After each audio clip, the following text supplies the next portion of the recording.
අපි අහලා තියෙන්නේ නම් යසෝදරා ගැන මෙහිමයි. ඒ තමයි සක්දිවිඳුගේ බිසව ඉන්නවා, ඇගේ නම සුජා. සුජා දෙවඟනට වැඩිය ලස්සනයි කියනවා යසෝදරා. සාමාන්‍ය සක්විති රජ කෙනෙක්ගේ බිසව තමයි මේ ලෝකේ ඉන්න ලස්සනම කාන්තාව. ඇය මනුස්ස ස්වභාවයේ ලස්සන ඉක්මවලා ගිහිල්ලා දෙවියන්ගේ ස්වභාවයට පැමිණිලා නැහැ. ඒත් යසෝදරා සුජා දෙවඟනට වැඩිය ලස්සනයි කියනවා. ඒ නිසාම කාටවත් එකපාර බලන්න බෑ.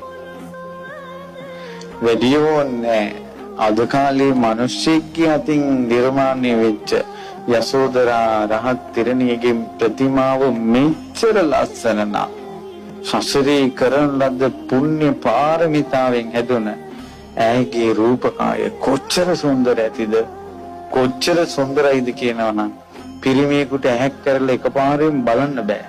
ඊට ලස්සන වගේම තේජස තියෙනවා.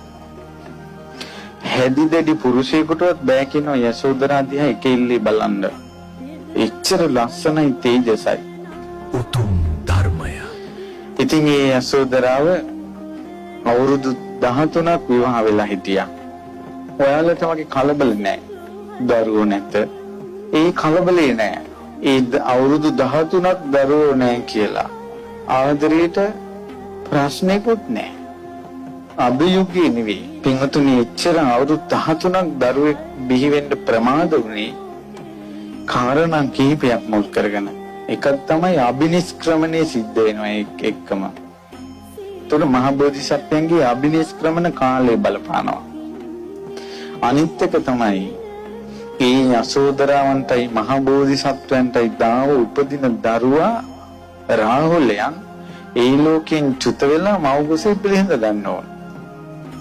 ඒ අදනල දරුවාගේ පැමිණීම ඕන. එතකොට ඒ නිසා සමහරවිට මේ අද කාලේ අම්මලා බබාලා නැහැ කියනවා. ඒ දෙදෙනාට දාව උපදින දරුවා තව මේ ලෝකෙන් චුත වෙලා නැහැ. හැබැයි ඔහොම කිව්වා කියලා ඒ ලෝකෙන් චුත වේවා කියලා පූජාවල් තියන්න එපා.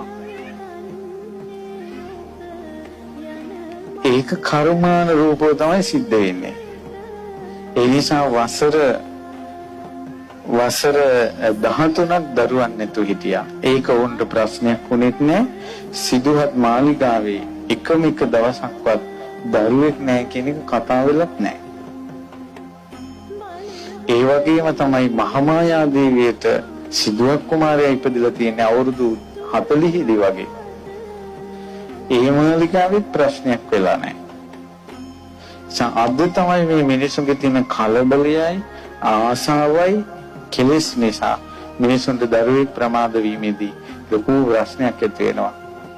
කවදාවත් සුද්ධෝදන රජුරෝ සිදුව කුමාරයෙක්ගෙන් අහලා නැහැ දරුවෙක් හදන්නේ නැද්ද කියලා.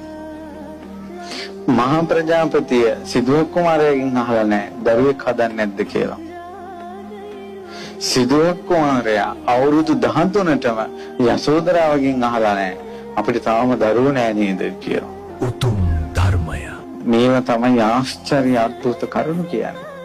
අවුරුදු 12ක් ගිය තැන ඔන්න කුසී ඇයි අවුරුදු 16න් විවාහ වෙන්නේ? අවුරුදු 29න් තමයි අබිනිෂ්ක්‍රමණය වෙන්නේ. ඒකට අවුරුදු 28 දී කුසට දරුවෙක් එනවා. ඒත් ඇසළ පොම් පොහේ දවසක රාහුල කුමාරයා